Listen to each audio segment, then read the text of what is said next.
Hello friends, आपका स्वागत है सिविलियन क्लासेस में। तो प्यारे बच्चों, हम लोग बात कर रहे थे किसके बारे में? पेमेंट टू द कॉन्ट्रैक्टर, है ना। तो प्यारे बच्चों, पेमेंट टू द कॉन्ट्रैक्टर आपके सिलेबस के अनुसार यूनिट नंबर 5 है। तो प्यारे बच्चों, कुछ पेमेंट टू द कॉन्ट्रैक्टर के बारे में पिछले क्लास में हमने बात किया था। जैसे इंटीरियम पेमेंट क्या होता है, एडवांस पेमेंट क्या होता है, सिक्योर्ड एडवांस पेमेंट क्या होता है ना। प्यारे बच्चों, नेक्स्ट आपका अगला है एन अकाउंट पेमेंट और पेमेंट ऑन अकाउंट, है ना। अकाउंट पेमेंट क्या होता है और पेमेंट ऑन अकाउंट क्या होता है, इसके बारे में हम लोग चर्चा करेंगे। देखिए मेरे बच्चों, क्या होता है ना, कॉन्ट्रैक्टर काम कर रहा है, मान लीजिए आज भी पैसा ले लिया, परसों भी पैसा ले लिया, फिर 3 दिन के बाद पैसा लिया, मतलब हमेशा क्लाइंट से कुछ ना कुछ पैसा अगर कॉन्ट्रैक्टर उठाते जा रहा है और उसका अकाउंट में लिखाते जा रहा है ना कि हाँ भाई आज कॉन्ट्रैक्टर 5,000 रुपया लिया है, फिर 25,000 लिया है, फिर 8,000 लिया है, फिर 2,000 लिया है, 500 रुपया लिया है। अगर ऐसे आप कॉन्ट्रैक्टर पैसा उठा रहा है क्लाइंट से, तो वैसा जो पेमेंट होता है अकाउंट पेमेंट और अकाउंट पेमेंट ऑन अकाउंट कहलाता है। बात समझ में आया? बट याद रखिएगा प्यारे बच्चों, कभी भी पैसा जो दिया जाता है उसको वो उसके काम से ज्यादा नहीं दिया जाता है। बात समझ में आया? जितना काम किया है उससे कम ही पैसा कॉन्ट्रैक्टर को पे किया जाता है। बात समझ में आया? तो हमने यही बात लिखा कि अगर कॉन्ट्रैक्टर कुछ ना कुछ पैसा हमेशा उठाते जा रहा है तो ऐसा जो पेमेंट होता है वो आपका क्या कहलाता है? ऑन पेमेंट अकाउंट या पेमेंट ऑन अकाउंट, ठीक है ना। और याद रखिएगा, कभी भी पैसा जो कॉन्ट्रैक्टर को दिया जाएगा उसके काम से ज्यादा नहीं दिया जाएगा, ठीक है ना। नेक्स्ट, इट मीन्स मतलब ऑन अकाउंट पेमेंट का मतलब क्या है? Payment made on running account. Payment made on running account का मतलब हमेशा वो अकाउंट उसका चलते है ना, रुकने वाला नहीं है। रनिंग अकाउंट है मतलब आज भी लिया, परसों भी लिया, फिर 2 दिन के बाद लिया, 5 दिन के बाद लिया। तो running account to the contractor, contractor के रनिंग अकाउंट में ही पेमेंट दिया जा रहा है, हमेशा लिया जा रहा है with respect of work done. पैसा भी मिलेगा तो उसके काम के अनुसार मिलेगा, या कितना मटेरियल सप्लाई किया है उसके मतलब कितना मटेरियल सप्लाई किया गया है उसके द्वारा, उसके अनुसार उसको पेमेंट दिया जाएगा। सच पेमेंट मे और may not be for the full value of work. कभी भी प्यारे बच्चों पैसा जो कॉन्ट्रैक्टर को दिया जाता है उसके काम के फुल वैल्यू के बराबर नहीं दिया जाता है। बात समझ में आ गया? तो ये था आपका प्यारे बच्चों ऑन अकाउंट पे कुछ नहीं, लगातार पैसा लिया जा रहा है बिना कोई कंटिन्यूटी का, मतलब हमेशा आज भी लिया, 5 दिन के बाद लिया, 10 दिन के बाद है, तो उसके रनिंग अकाउंट में जो लिखाते जा रहा है वैसा पेमेंट कहलाता है ऑन अकाउंट पेमेंट, ठीक है ना। नेक्स्ट है प्यारे बच्चों फाइनल पेमेंट। तो फाइनल पेमेंट नाम से ही लग रहा है कि प्यारे बच्चों उसका सारा काम खत्म हो गया, लास्ट में उसका जो टोटल पैसा मिलेगा वही क्या कहलाएगा? Final payment. तो देखिए प्यारे बच्चों, फाइनल पेमेंट क्या होता है उसको समझने का कोशिश कीजिए। मान लीजिए प्यारे बच्चों हम किसी कॉन्ट्रैक्टर को कोई काम दिए, मान लीजिए उसका कंप्लीशन पीरियड था 3 महीना, 3 महीना कंप्लीट हो गया, 3 महीना नहीं, मान लीजिए 3 साल। कितना साल? 3 साल में वो प्रोजेक्ट को कंप्लीट किया। तो कॉन्ट्रैक्टर को पैसा उसी समय नहीं दे देना है, जिस समय पैसा मतलब जिस समय उसका काम खत्म होता है उसी समय उसका फाइनल पेमेंट नहीं बनता। फाइनल पेमेंट बनता है प्यारे बच्चों, फाइनल पेमेंट आपका बनता है डिफेक्ट लियाबिलिटी पीरियड के बाद। किसके बाद?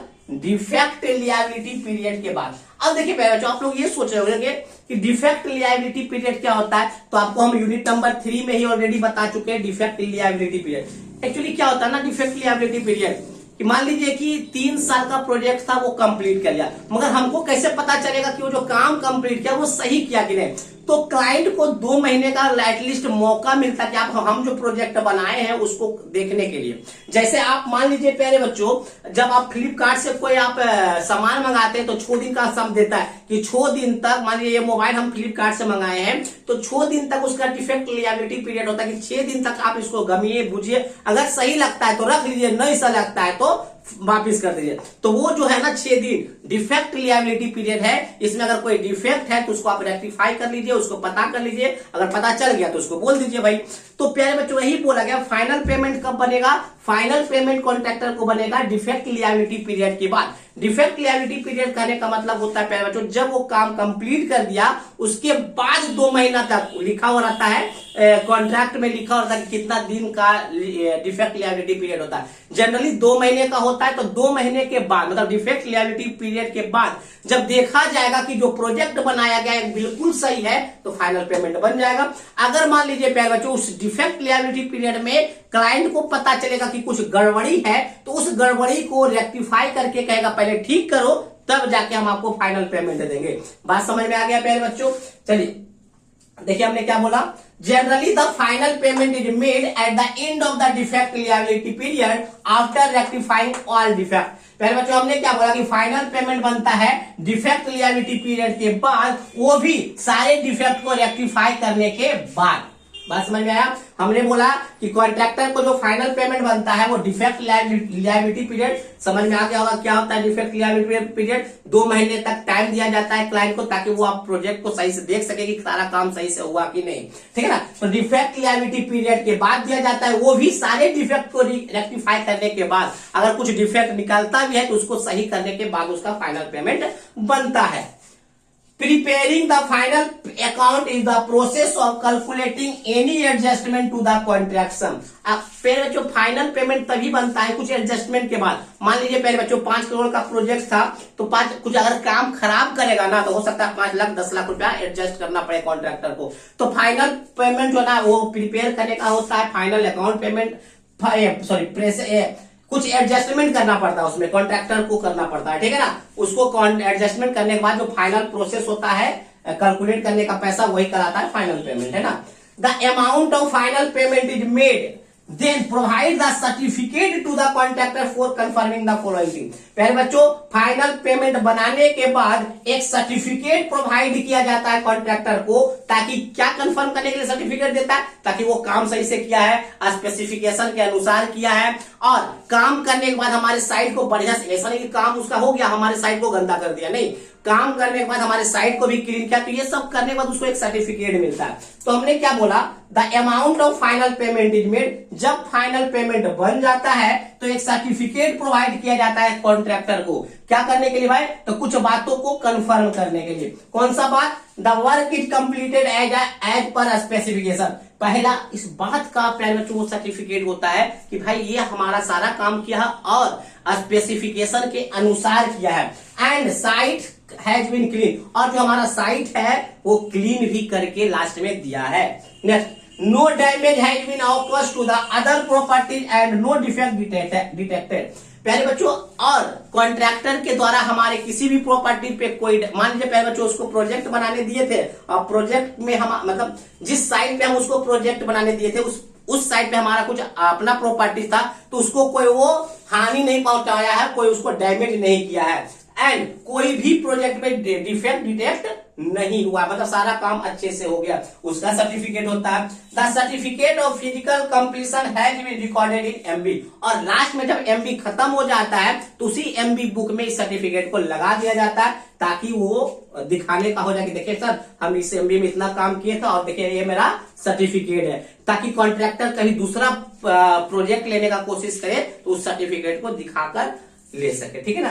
तो ये था प्यारे बच्चों और अकाउंट पेमेंट, फिर दूसरा था फाइनल पेमेंट। कुछ और पेमेंट्स के बारे में बात करेंगे, पहले आप इसको नोट डाउन कर लीजिए।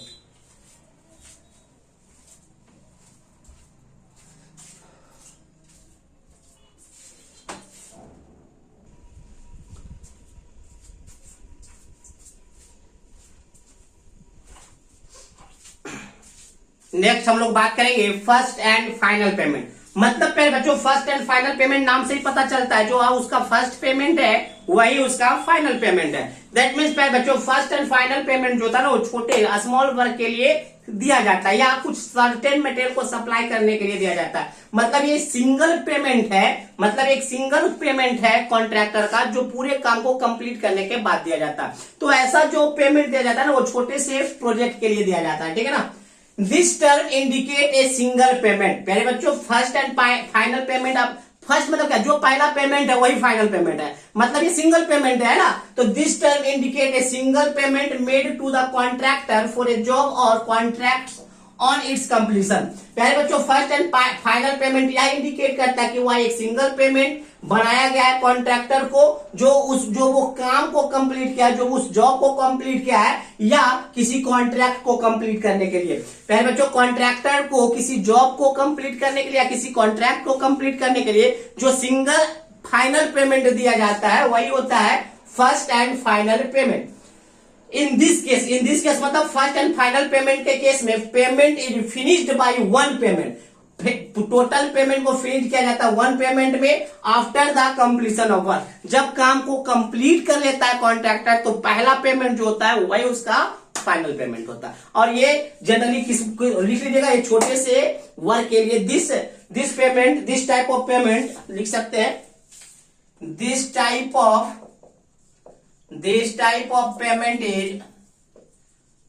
Is occurs in a small project या स्मॉल जॉब। बात समझ में, छोटे से काम में ही ऐसा पॉसिबल है ना। अब नेक्स्ट है पहले बच्चों रिटेंशन मनी। अब समझिए पहले बच्चों रिटेंशन मनी क्या होता है। हमने क्या बोला, कभी भी कॉन्ट्रैक्टर को बीच में जो पैसा दिया जाता है उसके पूरे काम के बराबर नहीं दिया जाता, काम से थोड़ा कम दिया जाता है। कितना कम दिया जाता है, तो जनरली 10 से 15% कॉन्ट्रैक्टर को उसके काम से हमेशा कम पैसा दिया जाता है। तो जितना पैसा कम दिया जाता है वही पैसा कहलाता है रिटेंशन मनी। बात समझ में आ गया। जितना पैसा काट लिया जाता है या जितना पैसा क्लाइंट के द्वारा रिटेन कर दिया जाता है, रख लिया जाता है, वही पैसा कहलाता है रिटेंशन मनी। तो पहले जो रिटेंशन मनी इसलिए रखा जाता है ताकि काम को अच्छे से प्रोग्रेस आगे करेगा। अगर मान लीजिए प्यारे बच्चों जितना काम कॉन्ट्रैक्टर किया उतना पैसा हम उसको दे देंगे, हो सकता है अगली बार नहीं आए, अगला दिन नहीं आए, क्योंकि उसको तो डर नहीं है, उसको तो लगेगा जितना काम हम किया उतना पैसा मिल गया, छोड़ो ना 2-3 दिन के बाद जाएंगे काम। लेकिन अगर कुछ कॉन्ट्रैक्टर का कुछ पैसा फंसा हुआ रहेगा तो वो लगातार काम में आएगा और काम को अच्छे तरीके से करेगा। तो रिटेंशन मनी वह मनी है जो काट कर, जितना पैसा काटा जाता है वही होता है रिटेंशन मनी। तो देखिए retention is the percentage of amount deducted. Retention वह पैसा है, अमाउंट मतलब रिटेंशन एक परसेंटेज है जो डिडक्ट किया जाता है from the account and retained by the client. और उसको कौन रख लेता है, क्लाइंट रखा जाता है। रिटेंशन वह परसेंटेज है अमाउंट का जो कि डिडक्ट किया जाता है और क्लाइंट के द्वारा मतलब मालिक के द्वारा उसको रिटेन किया जाता है, रखा जाता है। The purpose of retention is ensure that contractor properly complete the activity। प्यारे बच्चों रिटेंशन मतलब पैसा को डिडक्ट करने का पर्पस एक ही होता है कि कॉन्ट्रैक्टर आगे जो एक्टिविटी करने वाला है वो प्रॉपरली करे और अकॉर्डिंग टू कॉन्ट्रैक्ट करे। बात समझ में आ गया। तो ये था आपका रिटेंशन मनी। रिटेंशन मनी मतलब जितना पैसा क्लाइंट के द्वारा काटा जाता है ताकि ये इंश्योर रहे कि आगे वो कॉन्ट्रैक्टर आएगा और अच्छे से सारी एक्टिविटीज को कंप्लीट करेगा। ठीक है ना। नेक्स्ट है प्यारे बच्चों reduced rate complete. Reduced rate complete, देखिए रिड्यूस्ड रेट पेमेंट क्या होता है।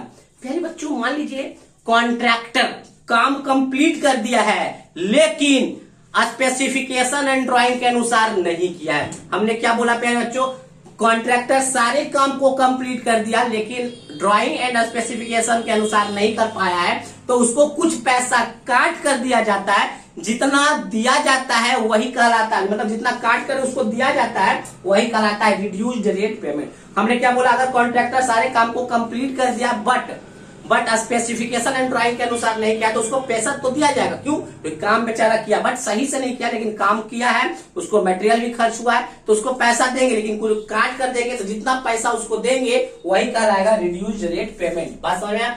The contractor complete an item but if it is not as per the specification and drawing given in the contract condition। अगर आपका contractor complete कर लिया है किसी जॉब को, किसी आइटम को, बट वो स्पेसिफिकेशन एंड ड्राइंग के अनुसार नहीं है जैसा कि कॉन्ट्रैक्ट कंडीशन में था, देन द इंजीनियर में ग्रांट, जो इंजीनियर होता है, जो सरकारी इंजीनियर होता है, जो क्लाइंट का इंजीनियर होता है, वो ग्रांट करता है कि आपका जो स्ट्रक्चर है वो क्या है, साउंड है। समझते हैं, साउंड का मतलब होता है खराब होना, है ना, साउंड है एट रिड्यूस्ड रेट, और उसको कुछ रिड्यूस्ड रेट पे पैसा दिया जाएगा। The payment at reduced rate is called reduced rate payment. जो पेमेंट उसको रिड्यूस्ड रेट पे दिया जाएगा वही कहलाएगा रिड्यूस्ड रेट पेमेंट। तो आई होप प्यारे बच्चों आपको सारा पेमेंट समझ में आ रहा होगा। ठीक है ना। चलिए प्यारे बच्चों इसके बाद 2 तरीके का पेमेंट है वो भी देख लेते हैं, बाकी ये चैप्टर आपका बहुत छोटा चैप्टर था, समाप्त हो जाएगा। चलिए इसको नोट डाउन कीजिए।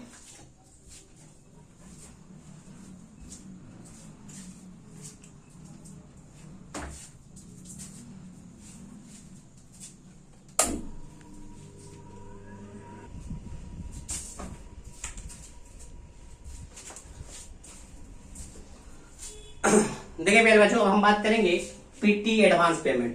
तो नाम ही है प्यारे बच्चों पीटी। पीटी मतलब होता है स्मॉल, छोटा, है ना, पहले भी ये वर्ड आ चुका है, पीटी माने छोटा। तो छोटा सा पेमेंट अगर गवर्नमेंट के द्वारा कॉन्ट्रैक्टर के साइट इंचार्ज को दिया जाता है ताकि वो छोटे छोटे खर्च कर सके, एक्सपेंडिचर खर्च कर सके, तो वैसा पेमेंट कराता है पेटी एडवांस। पहले जो छोटा सा मनी होता है जो कि साइट इंचार्ज को दिया जाता है, इसलिए कैश के रूप में दिया जाता है। इसलिए क्योंकि प्यारे बच्चों पेटी एडवांस का जो पैसा होता है ना वही खर्च होता है जहां पे चेक नहीं चलता है ना। जैसे मान लीजिए ठेला बड़ा आया, मान लीजिए कि 10 बोरा सीमेंट लेकर ठेला से आया, तो ठेला वाले को आप क्या दीजिएगा, चेक दीजिएगा, नहीं ना, 50 रुपया आप कैश ही दीजिएगा। तो ऐसे छोटे छोटे खर्च के लिए साइट इंचार्ज को पेटी एडवांस के रूप में कुछ रुपया दिया जाता है, वही जो एडवांस रुपया जाता है उसको पेटी एडवांस कहते हैं, ठीक है ना। Petty advance is the small amount of money in the form of cash used by the site incharge for the small expenditure where it is not possible to make the payment by cheque. पहले जो payment advance जो है ना, छोटा सा amount है money का, छोटा सा अमाउंट है मनी का जो कि कैश के रूप में होता है, और साइट इंचार्ज इसका यूज करता है स्मॉल खर्च के लिए, छोटे छोटे खर्च के लिए, और वैसे खर्च के लिए जहां पर चेक, मतलब जहां पर चेक नहीं चलता है, खाली कैश चलता है। छोटे छोटा खर्च जैसे मान लीजिए कि आप बोले तो ठेला भाड़ा देना या कहीं भी छोटा छोटा कर कैश के रूप में खर्च करना है, तो उसके लिए साइट इंचार्ज के लिए खुद दे दिया जाता है कुछ पैसा। It is the form of an imprest. पहले बच्चों अगर आपको वर्ड ये याद होगा तो आपको समझ, ये भी एक तरह का क्या है, इम्प्रेस्ड ही है ना, जो कि पेड करता है गवर्नमेंट। किसको पेड करता है, तो कॉन्ट्रैक्टर के साइट इंचार्ज को, ठीक है ना। तो ये था आपका प्यारे बच्चों, क्या था, पेटी एडवांस। अब है प्यारे बच्चों नेक्स्ट है, लास्ट है मोबिलाइजेशन एडवांस। ये प्यारे बच्चों इस यूनिट का सबसे लास्ट टॉपिक है, सबसे लास्ट पेमेंट है मोबिलाइजेशन एडवांस। बाकी आपका पूरा यूनिट नंबर 5 दो ही वीडियो में प्यारे बच्चों समाप्त हो गया, 2 वीडियो में आपका पूरी तरीके से समाप्त हो गया, आप सिलेबस मिला सकते हैं, ठीक है ना। तो प्यारे बच्चों मोबिलाइजेशन, देखिए अब सुनिए मोबिलाइजेशन एडवांस के बारे में। मान लीजिए प्यारे बच्चों हमको काम करवाना है पटना डिस्ट्रिक्ट में, बट कोई बहुत अच्छा कॉन्ट्रैक्टर है जो कि कोलकाता में है, वो कोलकाता में ही मेनली काम करता है, बहुत ही अच्छे कॉन्ट्रैक्टर, बहुत अच्छा काम करता है। हम चाहते हैं कि उस कॉन्ट्रैक्टर को पटना में हम क्या करें, को पटना में काम करवाए, तो उसको प्यारे बच्चों उतना सारा सेटअप लाने में बहुत सारा खर्च होगा पटना में। कॉन्ट्रैक्टर को उन जितना भी उसका सेटअप है काम करने वाला, सारे सेटअप को, सारे सिविल इंजीनियरिंग के सेटअप को पटना में लाने में बहुत ज्यादा खर्च होने वाला है। तो कॉन्ट्रैक्टर क्या कहता है कि हम ठीक है पटना में जाकर काम करेंगे, बट इनिशियल में जितना भी खर्च होगा लाने का, ले जाने का, वो आपको देना होगा, और जितना भी खर्च होगा हमको दीजिए, और जो जितना मेरा पेमेंट बनेगा ना उसमें थोड़ा थोड़ा काटते चला जाइएगा। मतलब कॉन्ट्रैक्टर को इनिशियल सेटअप के लिए आप उसको 5 लाख रुपया दीजिए, और जितना भी उसका पेमेंट, मान लीजिए 4 लाख रुपया पेमेंट बन रहा है तो उसमें से 50 काट के उसको 3.5 लाख दीजिए। फिर अगले महीना मान लीजिए 3 लाख बना तो उसमें से भी 2.5 लाख दीजिए। मतलब कुछ ना कुछ पेमेंट काटते हुए आप उसका मोबिलाइजेशन एडवांस आप क्या करिए, वसूल कर लीजिए। तो mobilisation advance is the advance payment may be given to the contractor to cover the initial mobilisation expenses for large civil work and establishment charge. प्यारे बच्चों मोबिलाइजेशन एडवांस क्या है, एक एडवांस पेमेंट है जो कि कॉन्ट्रैक्टर को दिया जाता है ताकि वो इनिशियल में मोबिलाइज कर सके, एक जगह से दूसरे जगह अपने सारे सामान को, सारे एक्सपेंसेस को ले जा सके, जितने भी उसका सिविल वर्क में जितने भी इक्विपमेंट है, और अपने सामान को स्टैब्लिश कर सके, उसके लिए उसको थोड़ा सा एडवांस दिया जाता है कॉन्ट्रैक्टर को। This advance payment is recorded from the contractor, और जो एडवांस पेमेंट दिया जाता है वो कॉन्ट्रैक्टर के अकाउंट में लिख दिया जाता है कि भाई 5 लाख रुपया लिया, और उस पैसे को थोड़ा थोड़ा करके डिडक्ट करना, डिडक्टिंग ए परसेंटेज। मान लीजिए 5 लाख रुपया तो उसका 10% मतलब 50 हजार का हर पेमेंट में काट लेना। तो by deducting a percentage from each schedule payment to the contractor, तो कॉन्ट्रैक्टर का जितना भी पेमेंट बनेगा उसमें से कुछ परसेंटेज काट के उसको देना है ताकि उसका मोबिलाइजेशन एडवांस क्या हो सके, मतलब क्लियर हो सके। तो ये था प्यारे बच्चों, ये इस तरह से आपका यूनिट नंबर 5 पूरी तरीके से एंड हो गया। अगर किसी भी तरीके का प्रॉब्लम है यूनिट नंबर 5 में तो आप हमारे नंबर पे कॉल कीजिए 94 70 87 90 60। ठीक है प्यारे बच्चों, अब बहुत कम बचा हुआ, मात्र यूनिट नंबर 6 बचा हुआ है और ये भी समाप्त होगा और आपका पूरी तरीके से कॉन्ट्रैक्ट एंड अकाउंट समाप्त हो जाएगा। ठीक है ना, तो चलिए आज के लिए बस इतना ही। Thank you.